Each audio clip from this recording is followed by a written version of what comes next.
Hi, my name's Roger Osborne. When I'm not fishing, one of the things that I love doing is gardening and growing my own fresh fruit and vegetables. And in today's video, I'm going to teach you how to turn one of these into amazing garden beds like these ones here, which I built just a few months ago. So I'm going to take you now step by step through the whole process of building your own beautiful garden beds using recycled timber and IBCs, which are called intermediate bulk containers.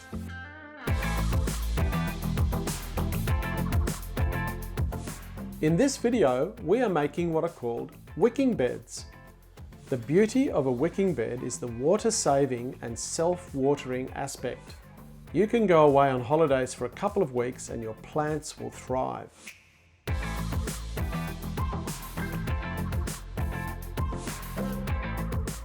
So here we have what's called an IBC, which stands for Intermediate Bulk Container. These are used for transporting water and food grade products generally, but can also be used for transporting chemicals. So when you buy one or more than one, make sure you ask what's been in it, because you want to make sure it's been carrying food products. So when you grow your vegetables, you don't get any chemicals that you don't want. They cost about $150 to buy, and you'll get 2 garden beds out of 1. I'm just going to dismantle it now. Simply remove the base from the frame. I now mark the halfway mark on the frame so that you get 2 equal sized frames for your garden beds, because you get 2 beds out of each IBC. Now measure the center of the polypropylene drum and draw a line completely around the center, ready for cutting. Using an angle grinder, carefully cut the entire drum in half.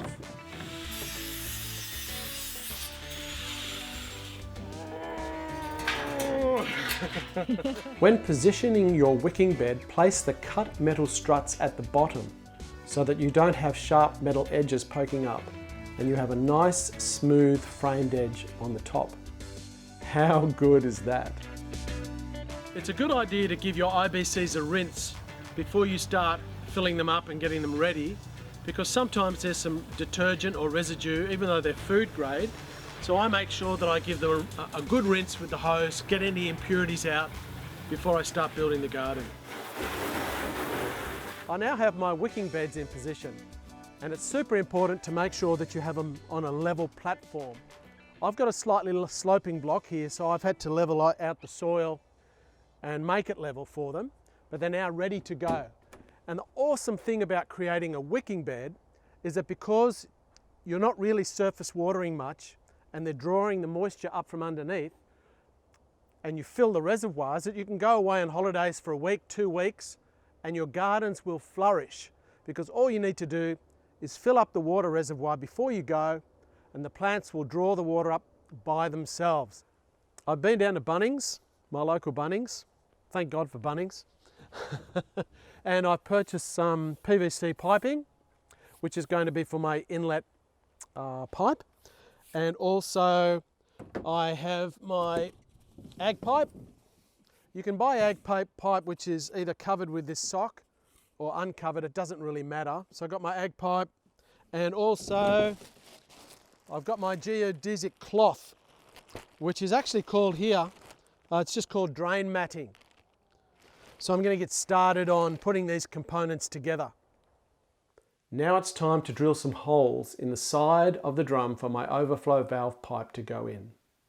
I've actually chosen a cutting bit that's the same size as the pipe, which means it's difficult for me to push in, but it makes a really tight seal, which is great because it stops leaking.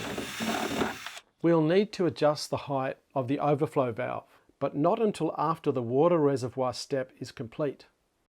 These are the components I'm using. All the details for everything in this video are in the description. Don't forget to hit like and subscribe if you're enjoying this content. It really helps my channel and I appreciate the support. To create the inlet pipe, I've got this PVC piping I'll put into the ag pipe by about 10 centimeters. Sit the pipe upright and hold it in place with a brick or something heavy. I now want to cut this off about this height here.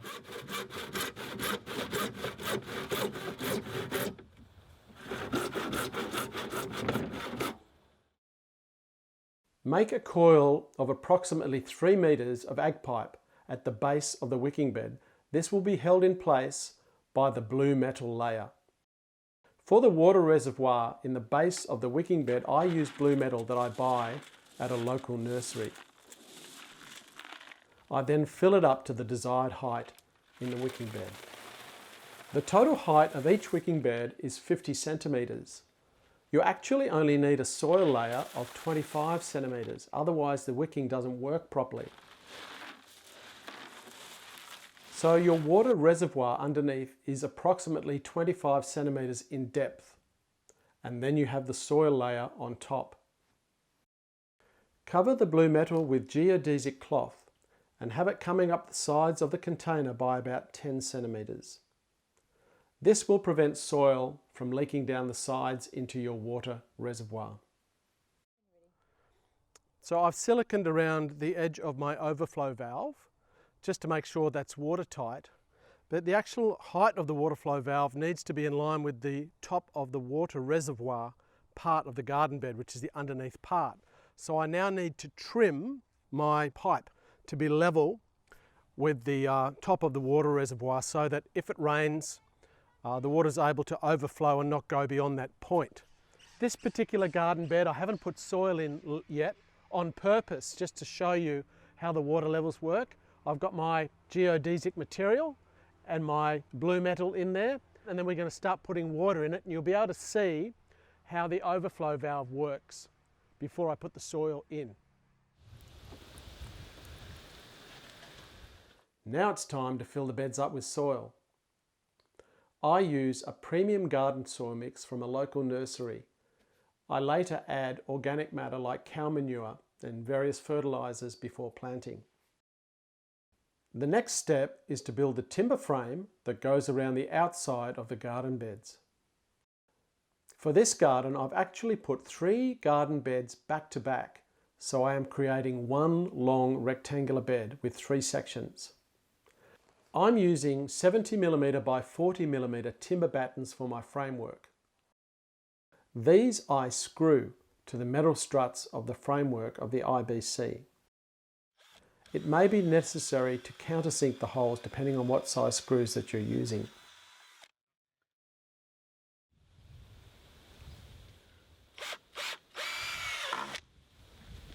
That's good. Beautiful. There you go. Moving on now to the hardwood planking that goes around the edge. For this I'm using a large drill bit to countersink the holes for the screws. I pre-drill the holes for the screws that are going into the timber.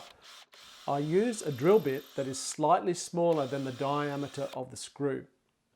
I only pre-drill through the hardwood basically, and I don't touch the softwood because I want the screws to bite into the softwood. When you reach your overflow valve, all you need to do is carve a gap for it and screw the plank in as normal. Beautiful. Once all of the side panels are on, the last step is the top edging. First, make sure that you fit some offcuts into the gap between the side panels and the top of the metal frame. Countersink and screw them into the timber frame they are now sitting on.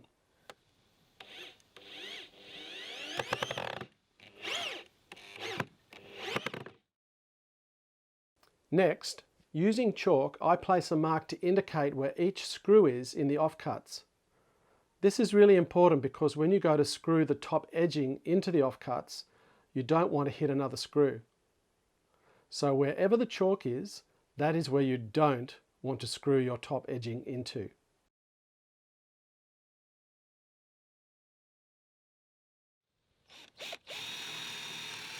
Fortunately, my neighbour had a drop saw, which he kindly lent to me, and I was able to use that to cut the 45-degree angles for the corners. I built these garden beds in my spare time over a period of weeks, just a few hours here and a few hours there. But it was actually a really enjoyable thing to do. It's not too hard. I don't have any great carpentry skills. I'm just a weekend hacker. So if I can do it, anyone can do it. Well, it's been 4 weeks approximately since I completed these wicking beds, and I'm really happy with the result. So excited to be growing more fresh vegetables, and I've actually got a couple of crops of potatoes you can see. Wanted to grow my own potatoes, so I've got 2 beds of potatoes coming up and some herbs at the end. I can certainly highly recommend building this style of garden bed. Once you've done that little bit of work to get it finished, you're going to enjoy it for many years to come.